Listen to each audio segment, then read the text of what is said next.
During the Second World War, 130,000 soldiers commanded by General Alphonse Juin, under the command of Charles de Gaulle, committed some of the worst war crimes in history. They violated thousands of women, men and children during the liberation of Italy by the Allies in 1943, in what became known as the Moroccanate. During this period, the soldiers had no limits and sought to subdue anyone not wearing an Allied uniform, shouting "Death to fascism." The landing in Sicily, or Operation Husky as it was codenamed, was a colossal military maneuver carried out by the Allies on the coast on July 10, 1943. It marked the beginning of the Italian campaign and was also the first step in the Allied penetration of the European continent. Italy, which Winston Churchill described as the soft underbelly of the Axis, was chosen for this entry point. The offensive was led by British Sir Arthur Harris and involved the use of area bombing techniques, heavily targeting civilian population centres to annihilate them and force them to withdraw their consent for the fascist war. In Operation Husky, 4,000 combat and transport aircraft were employed, along with 285 warships, 2 aircraft carriers, and 2,775 transport units. The soldiers landed on the strip of land between Licata and Syracuse. In the early days after the landing, the behavior of the Allies was among the vilest in all of history, both with Italian soldiers and civilians. The massacres in Sicily began on July 10, 1943, the very day of the landing. US General Patton, during the preparations for the landing in Sicily in June 1943, had requested that a Moroccan battalion join his army to represent the French army. Thus, French General Giraud provided the 4th Tabor commanded by Captain Verlet. For the conquest of Sicily, Americans, British and Canadians were also accompanied by Moroccans. The violence of the Goumiers did not take long to manifest, as they not only carried Allied weapons, but also the typical curved dagger coumia, with which they cut off the ears of fallen enemies to make necklaces and ornaments. This was the beginning of an unfortunate and unworthy participation for the Allied army, to the point that Sicilians still refer to the violence they suffered as the Moroccanate.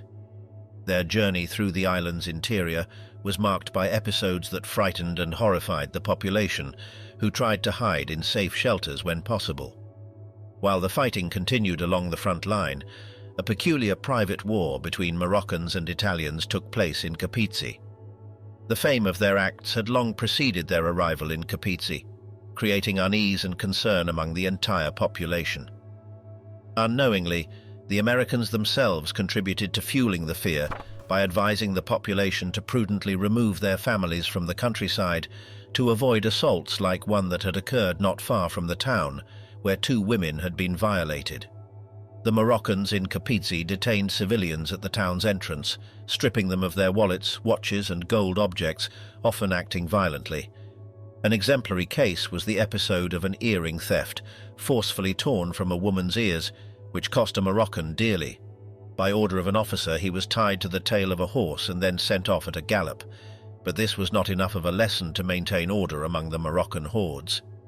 Some figures about the perpetrating Goumiers mention that they committed 385 violations in the region of Constanza, 600 violations of inhabitants in Bruchsal, and 500 in Freudenstadt. Although violations are suggested, no specific cases were found in Hofingen or Leonberg compared to other cities. Another documented war crime on another battlefront was the case of Lieutenant Filippo Lembo from Catania, who tried to stop the American advance with a handful of men who were killed one after another. When the young officer was left alone to fight, he defended his position, firing every last bullet from his pistol and then seeking refuge in a warehouse, where he was subdued, mutilated, and brutally killed by stabbing. During raids in the town of Catania, the Allies also killed some civilians without reason, including 20-year-old Carmela Ferrara and her 3 children. Teacher Rocco Tignino, a known opponent of fascism, went out at dawn to celebrate the liberation by the Americans, but as soon as he did, he encountered Allied soldiers who, shouting, "Death to fascism," Zrenia shot him on the spot with machine guns. On the other hand, some American soldiers distinguished themselves by acts of chivalry toward Italian heroes, who fought bravely with armored vehicles, so modest they seemed almost ridiculous.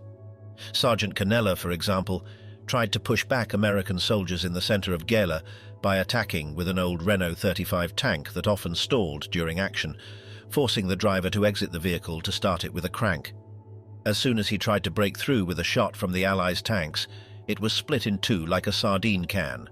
When the Italian soldier emerged, the Allies, before taking him prisoner, shook his hand as a sign of respect. However, this would not be the norm for everyone in the city of Gela. After an intense artillery bombardment, the Italian garrison in the city was forced to surrender, and 36 Italian soldiers, some of them dressed as civilians, emerged with their hands raised from their positions, along with 4 Germans. Captain Compton, instead of taking them prisoner, lined them up and then ordered his soldiers to open fire, killing them all right there. The Italian and German soldiers who did not die instantly were shot point blank in the head with a pistol. Before being killed, they had begged on their knees to be spared, but none of the American soldiers present objected to the massacre. From their testimonies, it was later discovered that a significant portion of the troops who landed in Gela claimed to have received orders from General Patton not to take prisoners.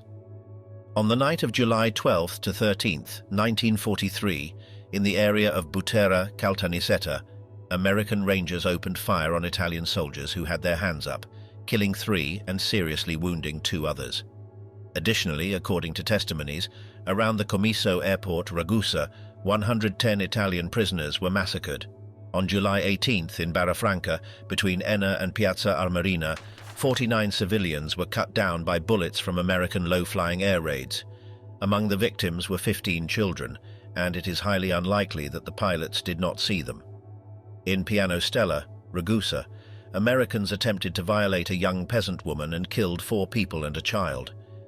Many episodes like these were left out of school history books, and this is simply as if the victims had been killed twice, first by the Allied soldiers, and second by historians who, for decades, were more interested in consolidating the myth of the heroic liberators than in reconstructing the truth of the events. For this reason, no one seems aware of the flip side of the Allied landings and the testimonies of the shocking brutality with which the Allied army began its campaign in Italy. The British command, for its part, handed out to its troops a pamphlet titled The Sicily Zone Handbook, which seemed to justify violence against the population by describing the area as a region accustomed to being subjugated and exploited by foreigners.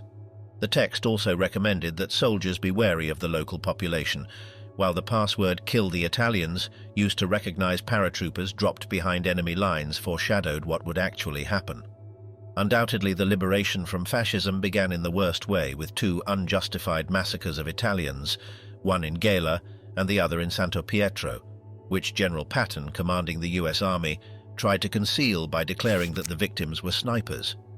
Later, episodes of violence and oppression continued to occur everywhere, and on December 26th in Maddaloni, 3 Moroccans violated a minor. The next day in Atella, a 19-year-old housewife was violated for an hour by 3 Arab soldiers of the French contingent. On February 23, 1944, in Sessa Aurunca, 6 Moroccan soldiers broke into a farmhouse and violated a 31-year-old woman in front of her husband. On April 9, 1944, in the town of Chita, a group of French paratroopers attempted to violate some women, but the village men intervened to defend them, thus preventing the violations. Shortly after, the French soldiers returned to take revenge and fired upon all the civilians in the village. Between May 2nd and 5th, 1944, the Moroccan divisions raged against the population of Lazio. Many Moroccan soldiers forcibly entered Italian homes with weapons and violated many women before the eyes of their families, husbands, fathers, and children. They often did not limit themselves to group carnal violence. They also looted the civilian victims of their belongings. Nothing and no one seemed capable of stopping the barbaric Allied horde, and from reports prepared by the Italian police forces based on verbal statements from victims, it was revealed that only in the month of June 1944 did 626 verified cases of violation occur, leaving unknown those cases where people did not report out of honor. Over time, it became increasingly evident that the Allies were acting as new tyrants rather than liberators, and during the Italian campaign, at least 23,265 unarmed civilians were violated, including women, children, elderly women, and members of law enforcement. However, the true extent of the barbarity committed against the Italians is destined to remain a censored page in our history. As soon as the Allies became absolute masters of the territory and were certain of impunity, the military took advantage to enjoy their spoils of war, leading to true criminal raids. The confidential report of the Italian Directorate General of Public Health in 1944 denounced the tragedy of about 1,100 women in the province of Frosinone and another 2,000 in the province of Littoria, who, after being violated by Moroccan troops of the Allied contingent, had become pregnant and contracted venereal diseases. After these events, many victims even declared that the Germans were better because at least they limited themselves to taking only their valuable belongings. But that's not all. There is more evidence of the heinous acts committed by the Allies that are documented. Among these are those in Capoliveri, where they killed a father who tried to oppose the violation of his daughter, who was nevertheless violated after her father's murder. Also in Portolongone, where 2 men were killed trying to prevent their wives from being violated. Another in Campo d'Elba, where they killed 2 men who tried to oppose the violation of their wives, and another man who wanted to prevent the looting of his home. In Portoferraio, they killed a father who tried to oppose the violation of his daughter. They killed 2 men while they were trying to get home from a shelter to bring food to their families. An officer killed a young student because his mother was crying. Also in Portoferraio, during curfew, a Moroccan soldier killed a local girl with 2 gunshots and a French non-commissioned officer who was accompanying her.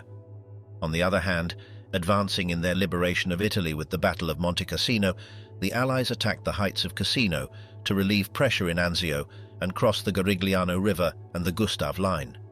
The 34th American Division failed in its attempt to flank Cassino, assault the monastery of Monte Cassino, and reach the Liri Valley. They only made small advances on the slopes of the mountain. While this was happening, the civilian population was on alert, and amid the horrible news being heard, some managed to escape. In early February, the attack resumed, and the Allies penetrated the Liri Valley. The conquest of the town had to be done house by house.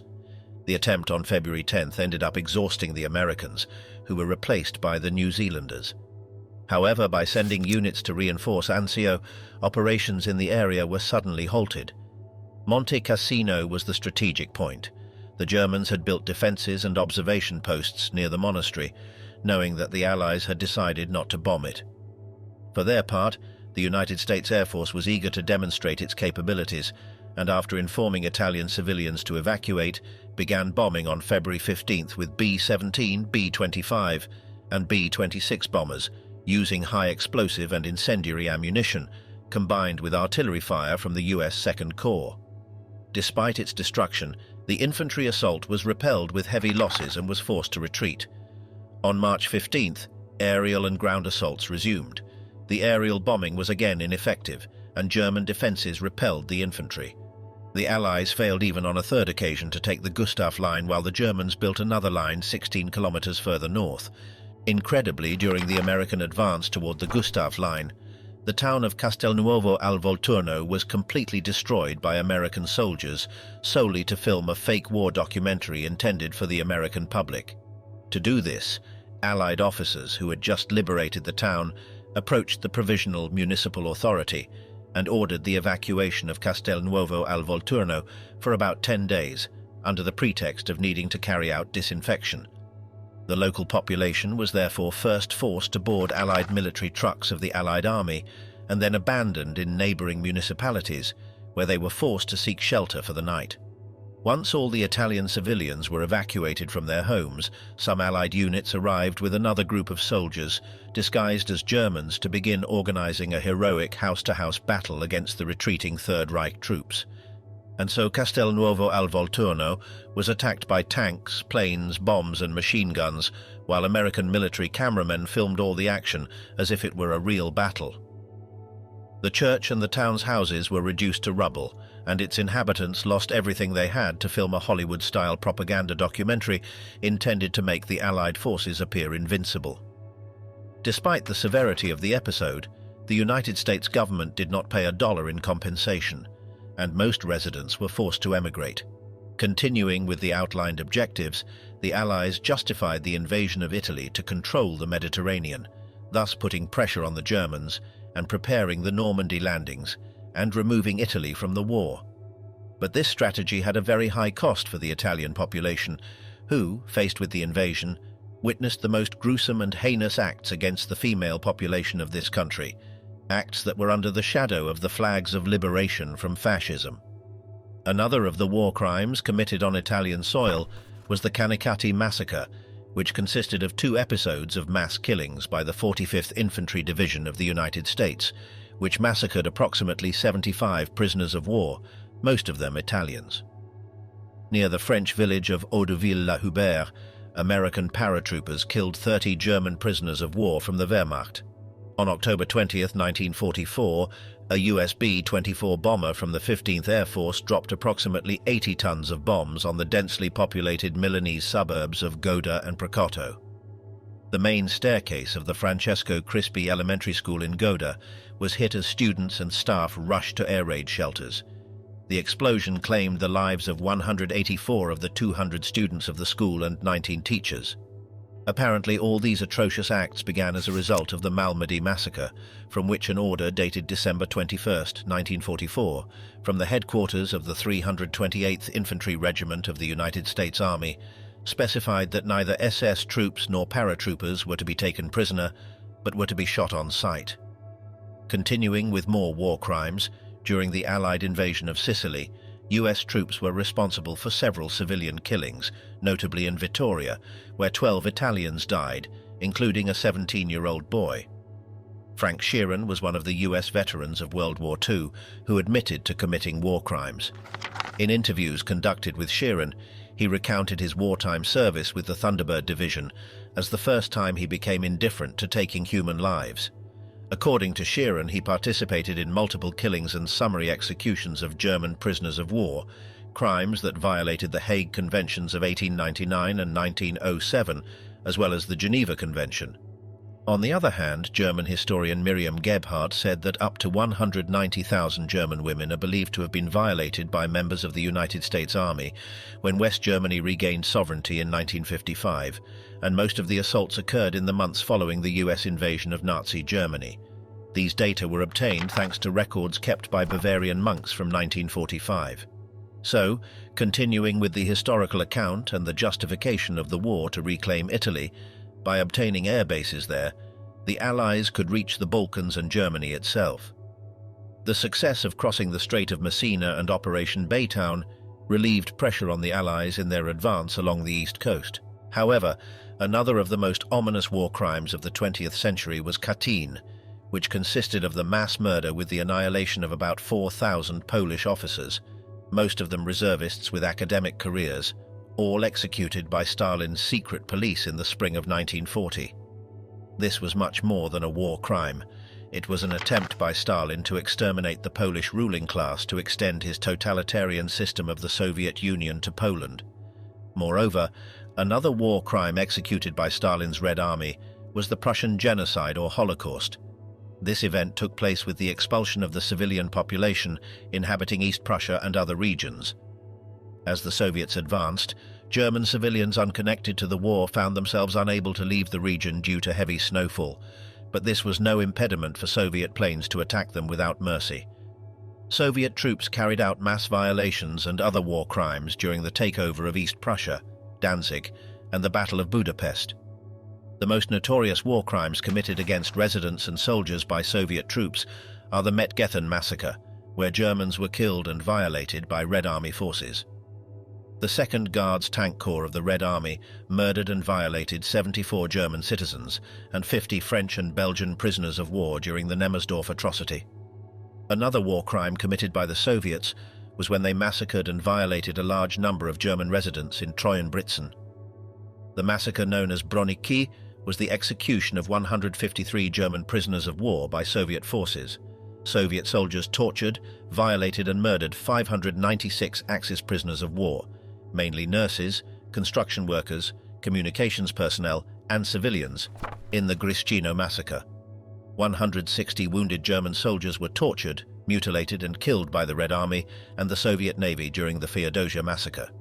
The Red Army, specifically in the offensive on Berlin in 1945, perpetrated mass violations of German women, looted the city among other atrocious acts, but at that time nothing was said, as only their heroism was talked about. Although to a much lesser extent than the Soviets, during the last months of the war, soldiers of the British-Canadian contingent were also guilty of crimes against the German civilian population, and among the hundreds of confirmed violations, there were even elderly women. Some cases of violation or attempted violation ended with the victim's murder, as happened, for example, in the village of Oil near Nienburg, where 2 German women were attacked by a group of soldiers, and one of them was shot in the neck. The French army was no less and was guilty of 385 violations in the area of Constanza, around 600 in Bruchsal, and about 500 in Freudenstadt. The most serious acts were carried out by the Moroccan Goumiers, who had already committed all kinds of atrocious crimes against the Italian civilian population. According to old estimates, the Americans were responsible for 11,090 violations of German women. Although new research says this number may be 20 times higher, since US military authorities had in fact ordered soldiers not to fraternize with the subjected population, and for this reason the phrase "copulation without conversation does not constitute fraternization" had become one of the slogans of US troops. In many cases, therefore, drunken soldiers from the occupied areas sneaked into the homes of defenseless civilians, forced women to have sexual relations, and then threw their families out onto the street. Violations continued even after the war ended, and between May and June of 1946, it is known that such violations of defenseless women continued after the war by the Allies. And here we end this historical account. Let us know in the comments which other war crime you would like us to analyze in an upcoming installment. If you know witnesses or survivors of these events, write it in the comments as well. Don't forget to subscribe, activate the notification bell, and give us a like if you enjoyed this video.